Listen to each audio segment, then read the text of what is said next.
Suelo recordar mis sueños entre 2 y 4 veces por semana. Y me fascinan, porque mis sueños son siempre sueños de aventuras y me despierto con un recuerdo muy vívido de lo que acaba de suceder.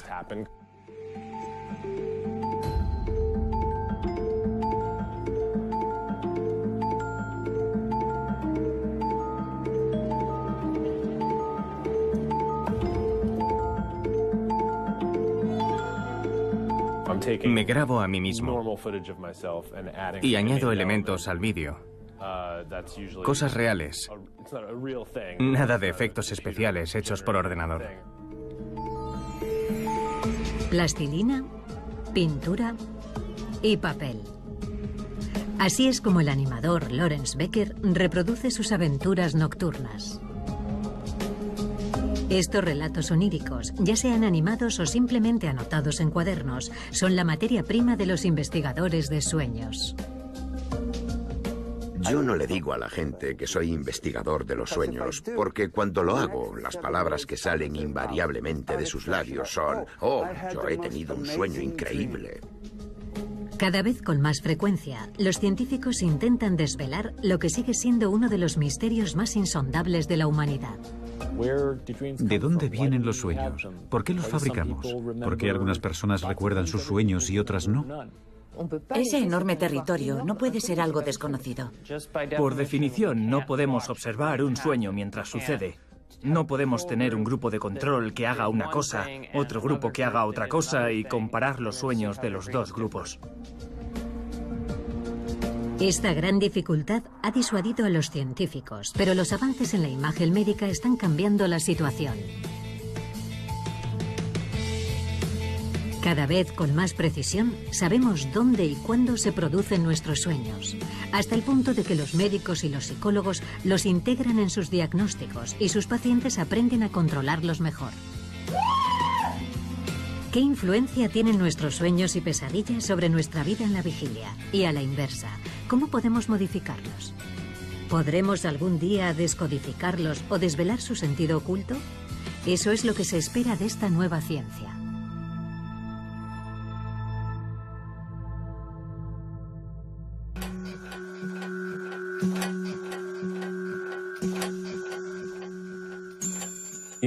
La interpretación de los sueños, el gran libro de Freud, comienza con uno de sus propios sueños. Freud está tratando a una de sus pacientes, a quien llama Irma.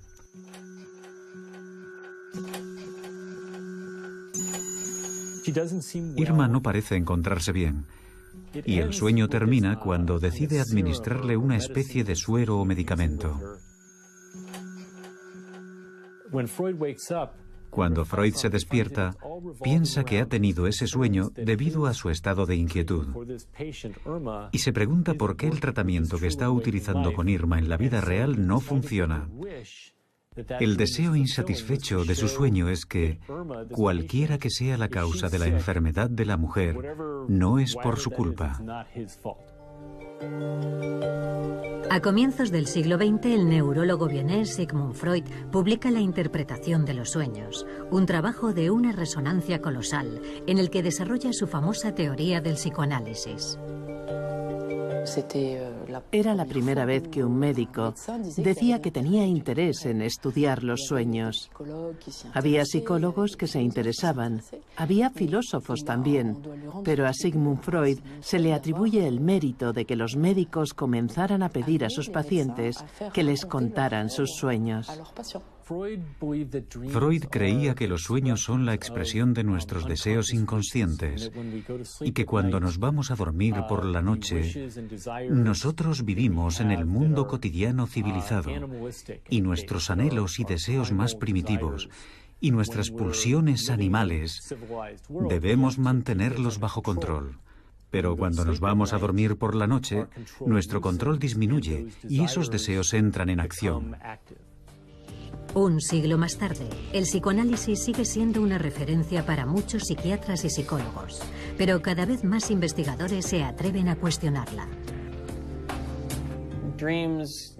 Los sueños desaparecen en cuanto nos despertamos, así que es una tarea difícil. Pero puedo decirle que las 2 últimas noches he vuelto a tener un sueño en el que duermo en una residencia estudiantil al principio del curso escolar. Tengo ese sueño constantemente y no sé por qué.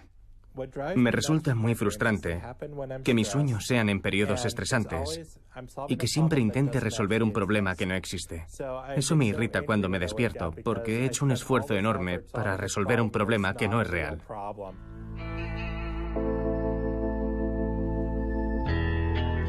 El misterio de los sueños permanece intacto, al menos desde un punto de vista fisiológico. Nadie ha conseguido todavía explicar por qué cada noche el ser humano corta con el mundo exterior para dormir y tal vez también soñar.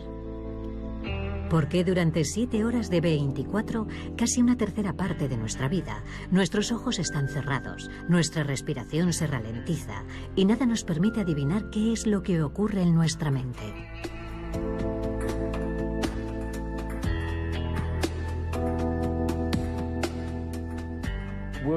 William Dement, uno de los primeros investigadores del sueño y de los sueños, llevó a cabo uno de sus primeros experimentos en su laboratorio del sueño. Un paciente le cuenta al despertarse que ha soñado con un partido de tenis, mirando cómo la pelota pasaba de un lado a otro durante el juego. El relato se correspondía con el movimiento de los ojos registrado en el laboratorio mientras el paciente dormía. Y de ahí nació la idea de que los movimientos de los ojos durante la fase REM del sueño reflejan en cierta medida la experiencia visual del sueño. Para muchos, los sueños se siguen asociando a la única fase nocturna en que nuestros ojos se mueven, es decir, la fase REM. En el INSERM de Lyon, la neurofisióloga Perrine Ruby, al igual que otros investigadores de su generación, cuestiona esta hipótesis. Hay un 50% de sueños durante el sueño lento, la fase no REM, que son seguidos de un recuerdo de sueño, contra un 80% durante la fase REM. Existe una diferencia. Hay más recuerdos de sueño de la fase REM, pero se recuerdan también muchos sueños de la fase del sueño lento. La teoría de que solo se sueña durante la fase REM no funciona. Por tanto, no podemos contentarnos con estudiar la fase REM para comprender los sueños. En todo momento durante el sueño, el durmiente puede estar soñando. Esto complica la tarea de los investigadores, pero les ofrece también más posibilidades. Perrine Ruby y su equipo estudian el sueño largo profundo, una fase relativamente fácil de alcanzar por personas privadas de sueño, que deben dormirse mientras se someten a una resonancia magnética. Ahora está durmiendo. Vemos que la actividad de fondo se ralentiza en comparación con la vigilia. El electroencefalograma es la única referencia para saber en qué fase del sueño se encuentra el durmiente. Durante el sueño no REM, el cerebro pasa revista a los acontecimientos del día. Constatamos una actividad cerebral regular y repetitiva. Comienza en el hipocampo, una estructura situada en el interior del cerebro, cuya misión es la formación de los recuerdos. Así que pensamos que esta actividad cerebral corresponde a la transferencia de información del hipocampo a la corteza cerebral, donde se almacena nuestra memoria a largo plazo. Durante las diferentes fases del sueño, el hipocampo vuelve a activar las conexiones neuronales utilizadas durante la jornada. Por ejemplo, si el durmiente ha hecho footing, la zona encargada del análisis visual de la ruta se reactivará al mismo tiempo que la encargada de la flexión de las piernas o la de la respiración. Si se encontró con amigos, las neuronas de la conversación se animarán al mismo tiempo que las de la identificación facial o la escucha musical. Estas conexiones neuronales nocturnas son muy similares a las diurnas, con la salvedad de que no tienen ninguna repercusión física. La señal eléctrica queda bloqueada antes de su transmisión al sistema muscular. En el Hospital de la Pitié-Salpêtrière, en París, Isabelle Arnulf estudia a pacientes que sufren lesiones neurológicas. En su caso, la parálisis del sueño no funciona. Durante la noche sus cuerpos permiten adivinar las acciones de la vida durante la vigilia. Estrechan la mano de un amigo o fuman su oxímetro como si fuera un cigarrillo.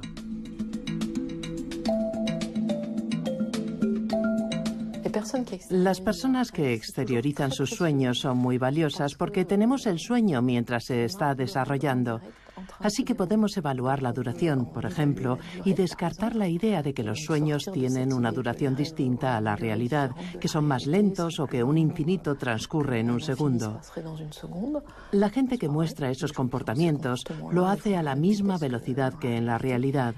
Tengo, por ejemplo, un paciente que ha construido una escalera y lo ha hecho durante un sueño de 1 hora, así que no iba más rápido que en la realidad.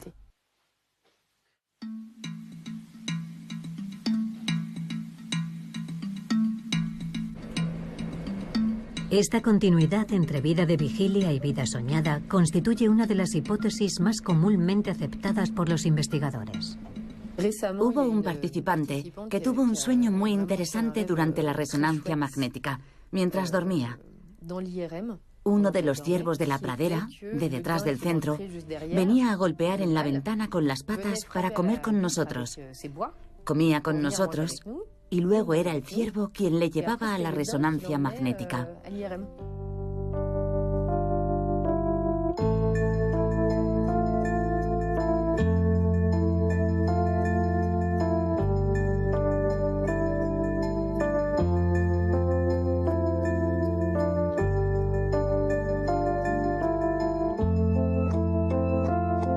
Los estudios cuantitativos de los estadísticos del sueño verifican la hipótesis de la continuidad.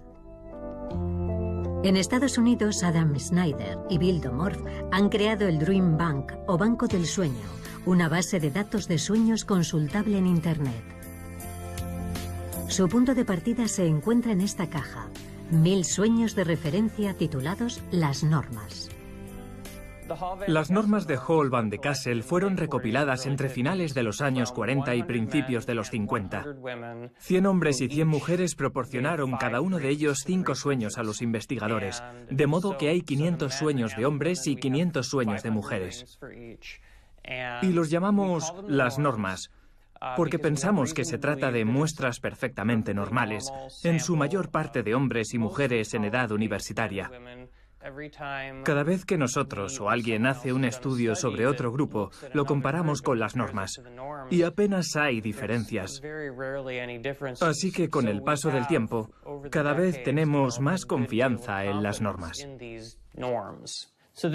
Este es un sueño de la base de datos de Hall van de Kassel. Es el sueño número 30. Estas son las fichas codificadas que se confeccionaron hace varias decenas de años. Vamos a buscar la ficha número 30. Aquí está. Me encerraron en un cuarto que comunicaba con otro más grande, que parecía un granero. Nosotros lo codificamos como agresión. Para comparar relatos que son por definición diferentes, cada sueño es codificado como una obra de teatro. El decorado, los personajes y las acciones principales. Los datos son compilados por ordenador para extraer las estadísticas en la escala de la población estudiada. Lo que te dice es que hay algo en los sueños que es permanente e invariable, aunque de alguna manera sea culturalmente específico. En los sueños de los japoneses aparecen menos animales. En los sueños de los estadounidenses hay más agresiones que en otras sociedades occidentales. Y el hecho de que en los sueños de los estadounidenses haya más agresiones es una prueba de la hipótesis de la continuidad, porque la sociedad estadounidense es más violenta que la suiza o la francesa, por ejemplo. Así que estos pequeños detalles confirman la gran idea de que los sueños se enmarcan en una continuidad con la vida de vigilia.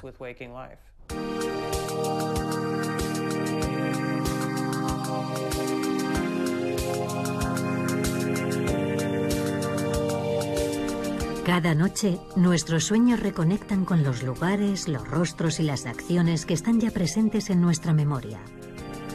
Sin embargo, nos sentiríamos mucho menos fascinados si nuestros sueños reflejaran exactamente la realidad cotidiana. Parece que nuestro cerebro tiene una capacidad siempre renovada para sorprendernos, efectuando asociaciones de ideas entre nuestra memoria a corto plazo y nuestros recuerdos más antiguos.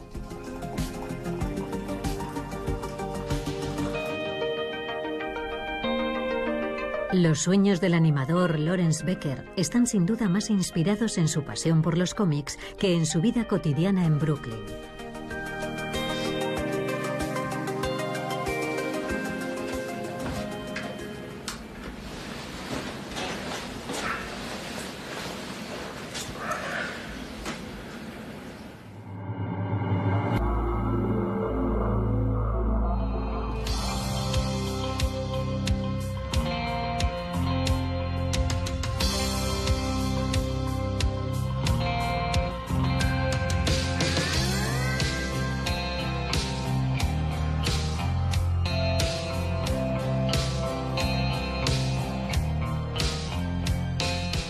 La estructura del sueño es siempre un poco disparatada. Parece lógica y luego de golpe todo se desmorona y se convierte en una estructura totalmente distinta. Recuerdo un sueño en el que explotaba una bomba y yo intentaba alejarme conduciendo. Yo sabía quién la había puesto.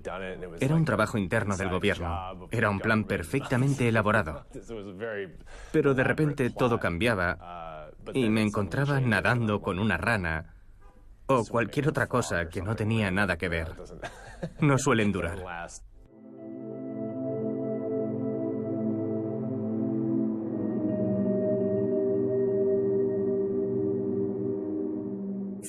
Friedrich August Kekulé era químico. Tengo entendido que estaba intentando comprender cómo se formaba la molécula de benceno. Pasaba gran parte de su tiempo de vigilia intentando encontrar una fórmula molecular químicamente estable. Un día Kekulé tiene un sueño.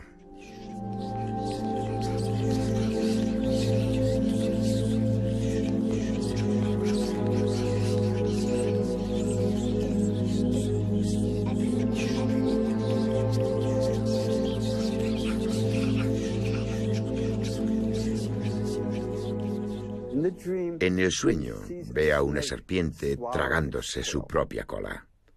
Se despierta del sueño y dice, ya está, es esto. Y resulta que la estructura molecular del benceno es un círculo con los 6 átomos de carbono unidos en un bucle. Era la primera estructura circular encontrada en la naturaleza. Y la idea de ese tipo de conexión se le ocurrió gracias al sueño.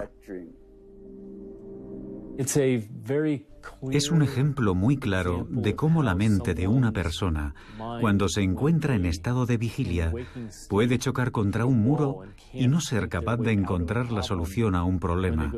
Y cuando se va a dormir, la mente se relaja. Las conexiones se expanden y surgen nuevas posibilidades. Esto no significa que cualquiera pueda irse a dormir y despertarse con un nuevo descubrimiento en el campo de la química. Pero si es a eso a lo que te dedicas, tus sueños te podrán ayudar.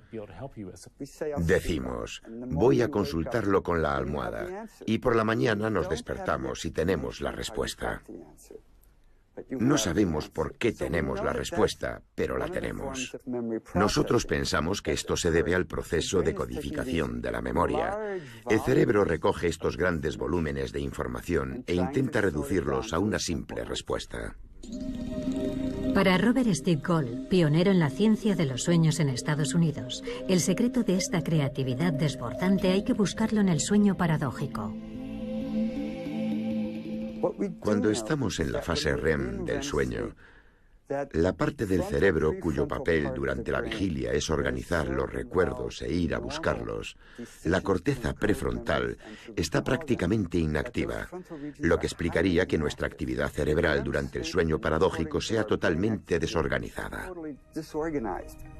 Antes de almacenar un recuerdo en la memoria a largo plazo, el hipocampo reactiva no solo las conexiones realizadas durante la jornada, sino también los recuerdos pasados, utilizando las mismas conexiones. El durmiente que ha estado corriendo no necesita registrar en su memoria el itinerario habitual de su recorrido. Ya lo ha memorizado antes muchas veces, igual que su forma de respirar o de frenar el paso. Sin embargo, guardará en la memoria los acontecimientos excepcionales de su trayecto diario, como por ejemplo el del camión que ha estado a punto de atropellarle. Esta clasificación nocturna efectuada por la memoria crea acercamientos inesperados de recuerdos y de ideas. Estas combinaciones sorprendentes se encuentran posiblemente en el origen de nuestros sueños.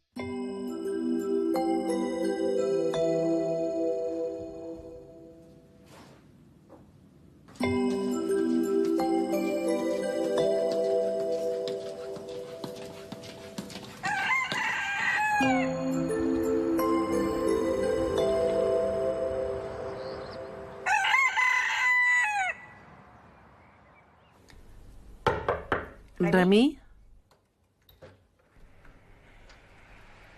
¿Remy? ¿Has conseguido dormir? Sí, sí.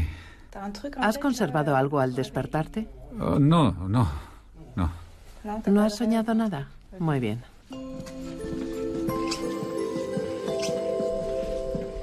Para explorar el potencial creativo de nuestros sueños, sigue siendo necesario recordarlos. 648, 648 menos 8, 640, 640 menos 7, 633, 677... En Lyon, los equipos de la profesora Ruby despejan un terreno aún desconocido. Con diferentes test antes y después del sueño, comparan la actividad cerebral de las personas, entre las cuales algunas dicen soñar mucho y otras nada. Para su sorpresa, las imágenes médicas revelan una diferencia de actividad cerebral entre los dos tipos de soñadores. La región que hemos descubierto que era más activa en aquellos sujetos que recuerdan más a menudo sus sueños, en comparación con los que raras veces los recuerdan, es la unión temporoparietal, la unión entre el lóbulo temporal, el occipital y el parietal. Es una región asociativa, involucrada en la memoria episódica y también en la orientación de la atención. Todos tenemos pequeños momentos de vigilia durante el sueño y si los juntamos, el tiempo acumulado es superior entre los más soñadores que entre los menos. Es muy interesante porque hay una hipótesis del año 76 que proponía que el cerebro dormido no es capaz de registrar información en la memoria, que era necesario estar despierto para codificar una información. Los sueños constituyen una nueva información que se presenta en el cerebro durante el sueño. Para codificar un sueño en la memoria y recordarlo, es necesario que se produzca un instante de vigilia en el momento en el que el sueño está en memoria a corto plazo. Más sensibles a su entorno, los grandes soñadores tienen más ocasiones de despertarse y por tanto más oportunidades para recordar sus sueños.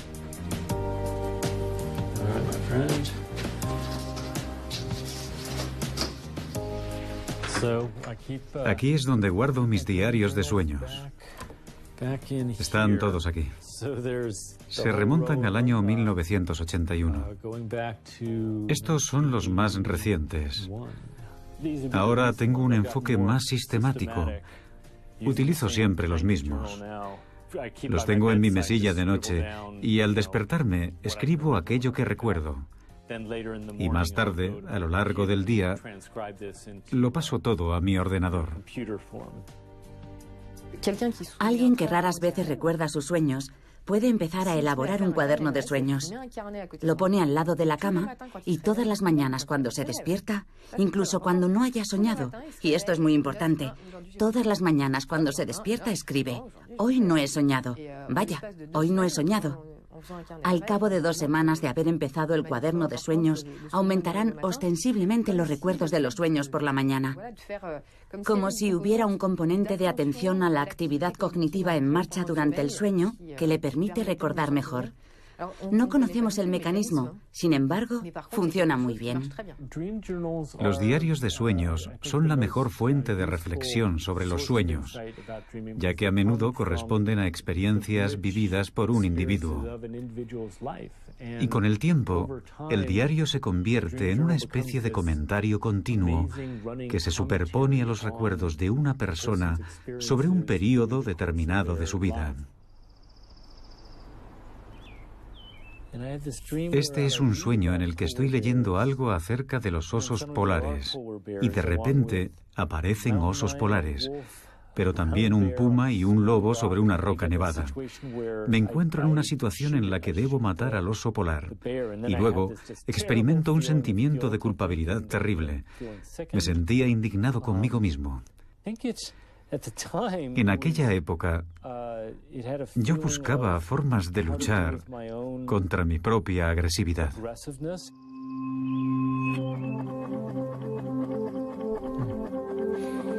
Para analizar grupos de sueños, Kelly Bulkeley ha confeccionado una búsqueda por palabras clave.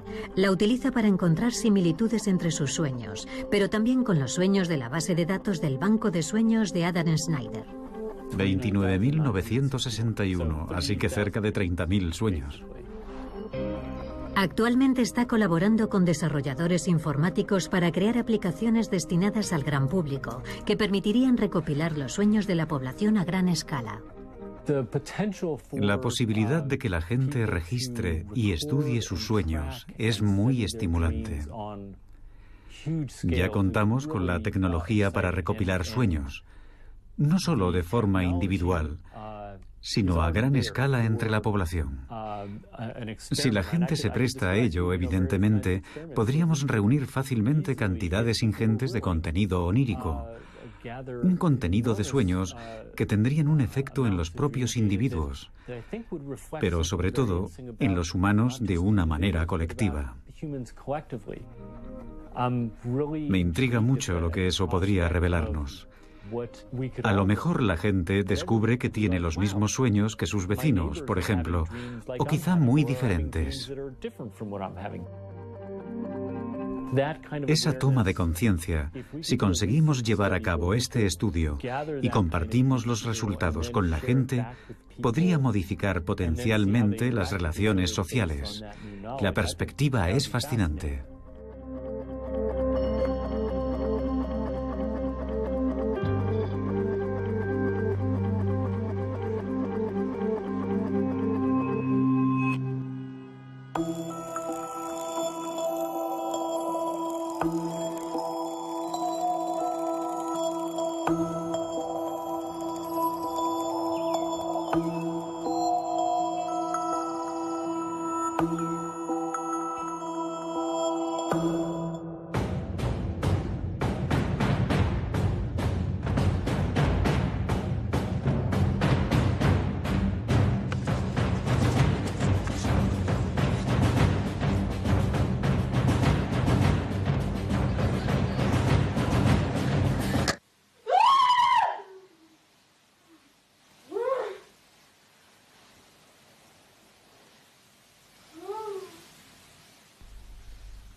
En un estudio realizado en los años 70, los investigadores despertaron a las personas durante la fase REM del sueño y les preguntaron qué habían soñado.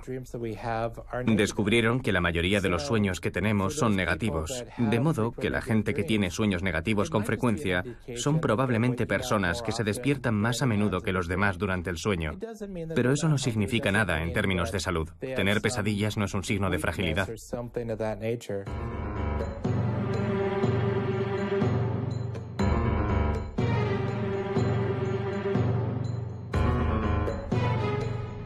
Por lo tanto, no tiene nada de anormal soñar que nos persiguen bolas de nieve o que luchamos contra pterodáctilos en mitad de la noche. Para poder tener esta intensa actividad nocturna, el mecanismo de la parálisis muscular es esencial.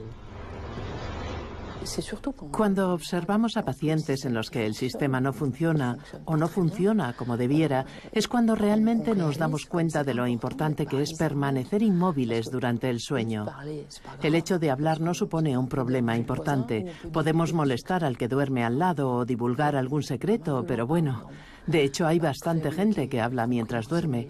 No estamos muy bloqueados en eso, incluida la fase de sueño lento, Pero cuando empiezas a golpear a una persona con puñetazos o patadas, porque eso es lo que hemos visto, las personas que acuden a nosotros vienen con fracturas o incluso con hematomas cerebrales. Cuando se exterioriza, la violencia de los sueños puede llegar a ser brutal y las personas despliegan una fuerza colosal.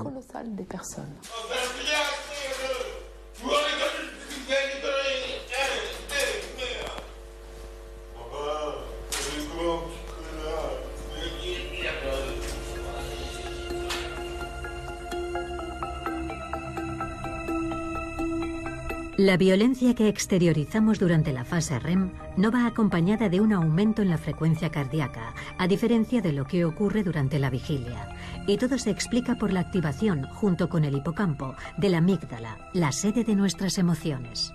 Si exponemos a una persona a imágenes desagradables antes de dormir, imágenes de amputaciones y cosas por el estilo, o serpientes, y luego volvemos a exponerlos a ellas a la mañana siguiente después de dormir, eso no reactiva las regiones de las emociones en una segunda lectura. Mientras que si mostramos a la persona esas mismas imágenes por la mañana y de nuevo por la noche sin haber dormido entre medias, eso resucita exactamente las mismas emociones. Así que el sueño tiene un efecto desensibilizador sobre las emociones. Las personas más o menos saludables, es decir, aquellas en las que las pesadillas juegan un papel positivo, después de vivir una experiencia estresante, suelen tener un sueño relacionado con dicho evento, que les permitirá digerir ese mal recuerdo durante el sueño. Es lo que ocurre la mayoría de las veces. Voy a contarles un sueño que tuve después de evitar por poco un accidente de tráfico. Esa misma noche soñé que estaba en un parque de atracciones con mi hijo Adam, montando en los coches de choque.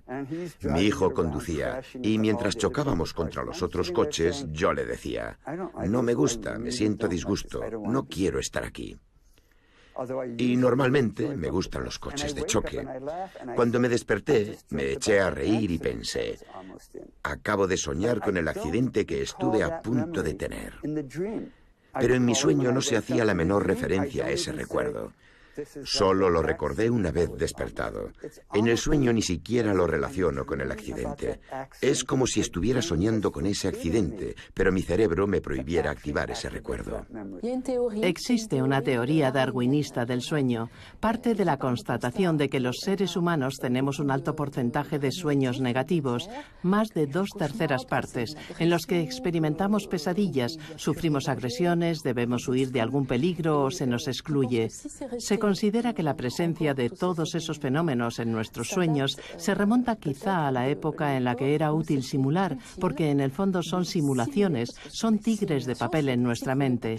Se trata de una serie de amenazas en las que tenemos que huir o contraatacar y simular al mismo tiempo una respuesta. Si sueño que alguien me agrede en el metro y yo respondo dándole un puñetazo y huyendo, estoy entrenando a mi cerebro y si me ocurriera en la realidad podré reaccionar rápidamente y sin pensarlo. Cuando la emoción es muy intensa o el durmiente tiene un sueño demasiado ligero, la amígdala activa su sistema de alerta, lo que provoca el despertar y evita la pesadilla. El procesamiento de la emoción a veces se detiene o se abrevia durante el sueño, y es entonces cuando algunos pacientes comienzan a tener pesadillas recurrentes. Tuve mi primera pesadilla a los 6 años e inmediatamente comenzó a repetirse cada noche. Mis padres eran predicadores pentecostales, así que me llevaban al altar durante la oración y hacían todo lo posible, religiosamente hablando, para tratar de curarme de las pesadillas. Pero no dio resultado. Cuando tenía unos 10 años, dejé de hablar del asunto. Me di cuenta de que era cosa mía. Comprendí que tenía que lidiar con ello y seguir adelante con mi vida. Se convirtió en una faceta más de mi personalidad. Y fue creciendo hasta el punto de tener hasta 5 pesadillas recurrentes. En esas pesadillas me separaba de mi familia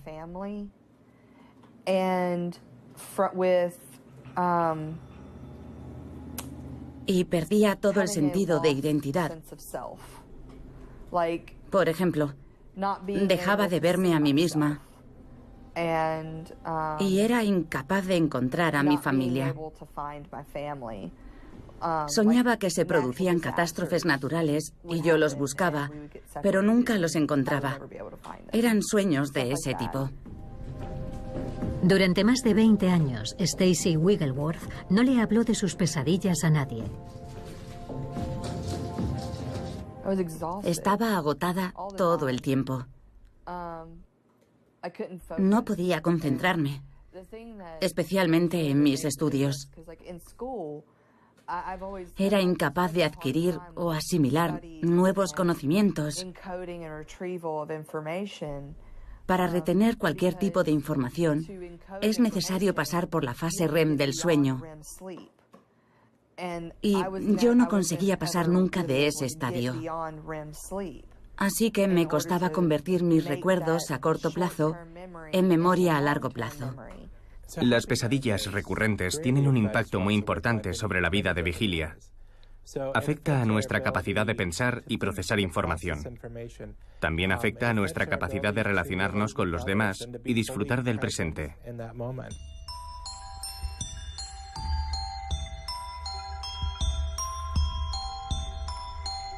En la Universidad de Mississippi, el psicólogo Michael Nadorf trabaja en la prevención del suicidio. Para comprender mejor a sus pacientes, muchos de los cuales son militares y sufren de estrés postraumático, ha investigado sobre las pesadillas. Hay estudios que muestran que entre las personas que han cometido alguna vez una tentativa de suicidio, el riesgo de reincidencia se cuadruplica entre aquellas personas que sufren pesadillas recurrentes. Y eso sin tener en cuenta el estrés postraumático, la depresión, la ansiedad y la adicción a los estupefacientes. Si descartamos todos esos factores de riesgo, solamente el hecho de tener pesadillas multiplica por 4 el riesgo de cometer nuevas tentativas de suicidio. Es un dato impactante y, sin embargo, a menudo ni siquiera nos lo planteamos. Existe un tratamiento muy sencillo para curar estas pesadillas, pero los pacientes como Stacey a menudo no lo saben hasta que consultan a un especialista. El tratamiento que yo recomiendo para las pesadillas se llama terapia de ensayo de imágenes. Los pacientes cogen su pesadilla y la cambian como ellos quieran. Solo les pedimos que creen un nuevo sueño y que lo modifiquen como mejor les parezca. Pueden cambiar las personas que aparecen en su pesadilla, pueden decidir tener superpoderes. Es un sueño, así que todo es posible. Al final, deja de ser un sueño negativo. Ya no es algo de lo que necesitan escapar. Y una vez que ya no es necesario huir de él, es posible terminarlo. Mientras que antes se interrumpía constantemente y volvía a empezar.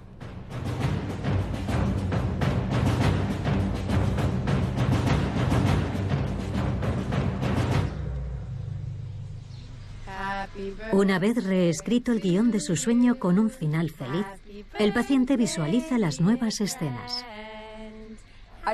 Comencé el tratamiento justo después de cumplir los 30 años. Empecé a reescribir mi sueño y ahora cada noche, antes de acostarme, releo la nueva historia del sueño. Hace más de un mes que no tengo ninguna pesadilla. Es la primera vez en mi vida que puedo dormir a pierna suelta durante un mes seguido. Entre un 60 y un 80% de los pacientes se curaron después de la primera visita. El tratamiento por repetición de imágenes positivas es extremadamente efectivo.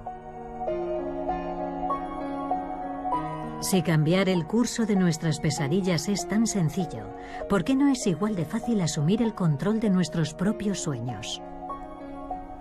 Cuando me doy cuenta de que estoy soñando, inmediatamente me echo a volar, porque sé que puedo hacerlo. Es algo bastante típico, supongo. Recuerdo que una vez soñé que era Spider-Man. Estaba entre 2 edificios y me di cuenta de lo absurda que era la situación.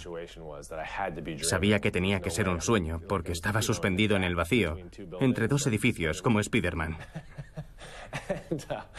Y en cuanto me di cuenta de que estaba soñando, me relajé y salí volando. Cuando las personas pueden controlar sus sueños, no tienden a hacer lo que uno imaginaría, por ejemplo, hacer el amor con estrellas de cine. Prefieren volar. Ese es el sueño favorito de los soñadores lúcidos, de los que pueden controlar el contenido de sus sueños. El problema con los sueños lúcidos es que son muy raros. Solamente el 50% de la población ha tenido algún sueño lúcido. Si nos ceñimos a las personas que tienen sueños lúcidos con frecuencia, ese porcentaje desciende hasta el 10% de la población. Y obtener sueños lúcidos en laboratorio es muy complicado. El futuro de la investigación pasa tal vez por los soñadores lúcidos y en particular por los soñadores narcolépticos. Estos pacientes sufren adormecimientos repentinos e inesperados, hasta tal punto incapacitantes que caen directamente en la fase REM del sueño y por consiguiente en un estado de parálisis muscular. En París, Isabelle Arnulf interrogó a sus pacientes narcolépticos sobre los sueños lúcidos y descubrió que el 70% de ellos afirmaba controlar sus sueños. Desde entonces, cuando vienen a dormir al laboratorio, desarrollan el guión de sus sueños con antelación con ayuda del equipo médico. Le decimos a nuestros pacientes, trata de dirigir tu sueño, de controlarlo, y cuando sepas dirigirlo y sepas que estás soñando, haznos una señal ocular, izquierda-derecha, y si puedes, modifica tu sueño. No solo los ojos, realiza alguna acción que involucre tu respiración, como zambullirte en una piscina, pero siempre en consonancia con el sueño, no cualquier cosa. Y entonces haznos la señal ocular antes de comenzar la acción y cuando la hayas terminado.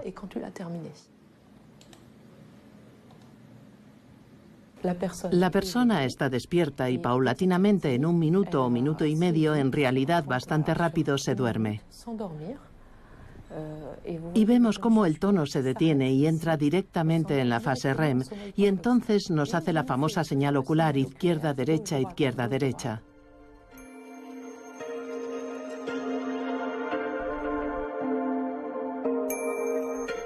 Aquí se ha zambullido porque la respiración se detiene durante 12 segundos y luego vuelve a respirar. Y aquí me ha hecho la señal ocular antes de comenzar la acción y cuando la ha terminado. Con esta paciente avanzaremos mucho más rápido que con otros que no saben cómo hacerlo. Es difícil hacer eso. La investigación sobre los sueños lúcidos está aún en pañales, pero es prometedora. Los narcolépticos podrían actuar como exploradores en el mundo de los sueños y ayudarnos así a comprender mejor sus características.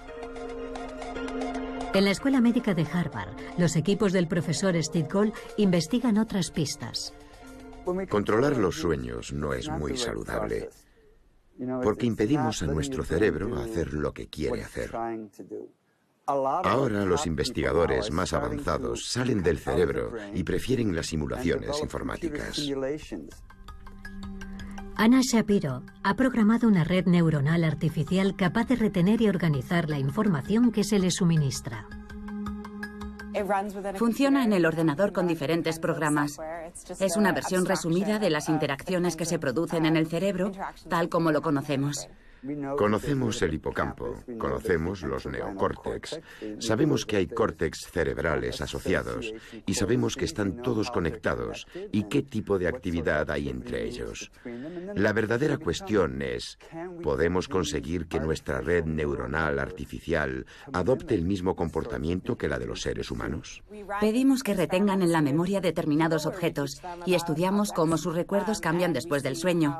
Y tratamos de reproducir los mismos experimentos con el modelo informático.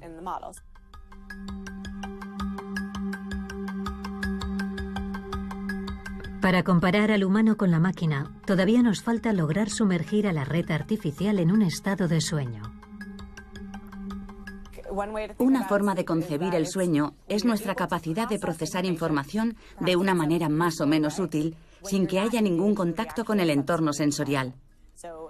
Cuando te desconectas del mundo exterior y solamente trabajas con tus propias representaciones, es posible tener una actividad cognitiva que cambie algunas de esas representaciones. Si es así como definimos el sueño, entonces sí, Las máquinas pueden dormir. Tenemos una opción que permite dormir al modelo informático y otra que no. Y vemos la diferencia. Es más fácil que privar de sueño a un humano. Al despertar, hombres y ordenadores son testados nuevamente para medir la influencia del sueño en sus respectivas actuaciones. Los resultados son sorprendentemente similares. Prácticamente coinciden. Con nuestro modelo informático podemos reproducir los cambios de memoria de los humanos. Para retener nuevas informaciones relacionadas con conocimientos ya adquiridos, si dormimos después de haber aprendido esa nueva información, la integraremos mucho más fácilmente en nuestros conocimientos existentes que si no dormimos.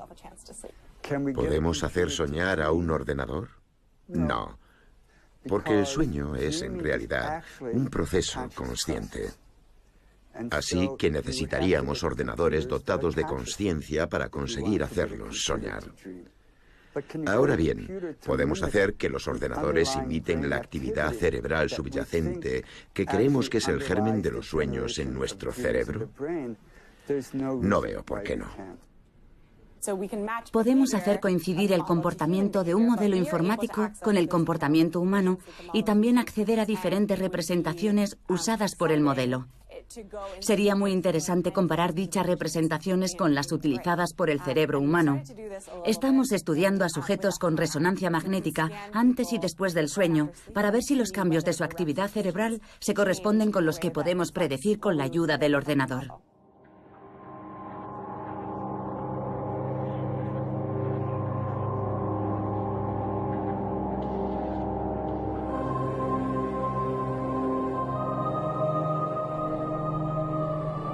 Hace algunos años, un equipo de investigación japonés liderado por Yukiyasu Kamitani desarrolló una máquina para descifrar los sueños. Primero registraron la actividad cerebral de los sujetos en estado de vigilia, mientras visualizaban algunas imágenes. Luego, les pidieron que se durmieran mientras se les sometía a una resonancia magnética.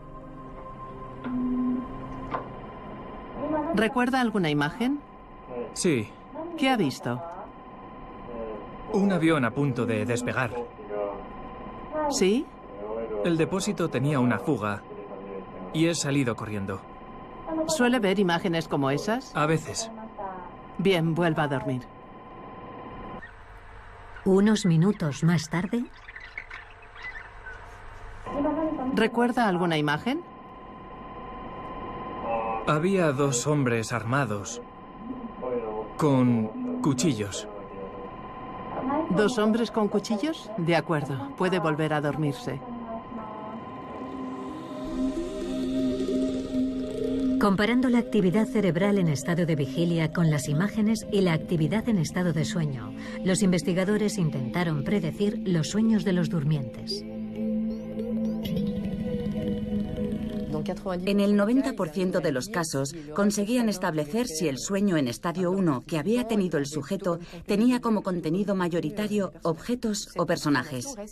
Es una información muy limitada y aún estamos lejos de descifrar el contenido del sueño a partir de la actividad cerebral. Cuando tenemos el sueño nosotros mismos, nos damos cuenta de que lo importante es saber de dónde viene la imagen. El personaje de este sueño se parece a mi profesor de biología y esta escalera es la que había en la casa de mi infancia. Nos gustaría poder introducir un electrodo en el cerebro y decir: oh, este es el recuerdo del trayecto a mi trabajo esta mañana. Y esto de aquí, es el recuerdo de la discusión que tuve ayer con fulano de tal. Pero no es así como los recuerdos se almacenan en nuestro cerebro. Nuestros recuerdos se almacenan de una manera muy difusa y utilizan redes muy extensas. Casi todo nuestro cerebro está involucrado. Tenemos áreas involucradas en los recuerdos, otras áreas involucradas en las emociones. Tenemos zonas muy diversas que nos permiten aprender nuestra vida cotidiana. Y todas estas áreas están activas al mismo tiempo. Es una experiencia interconectada. No es el trabajo de una sola zona. Y es lo que hace que los sueños sean únicos. A menudo sueño que juego al baloncesto o al béisbol y la pelota o cualquier otro accesorio del equipo no son los apropiados. Ya no los practico, pero jugué mucho cuando era niño. Y en los sueños, mi imaginación parece decirme, lo que estás viviendo ahora se parece a lo que sentías cuando jugabas al baloncesto o al béisbol. Lo que somos hoy está conectado con lo que éramos en el pasado, y los sueños están ahí para recordárnoslo.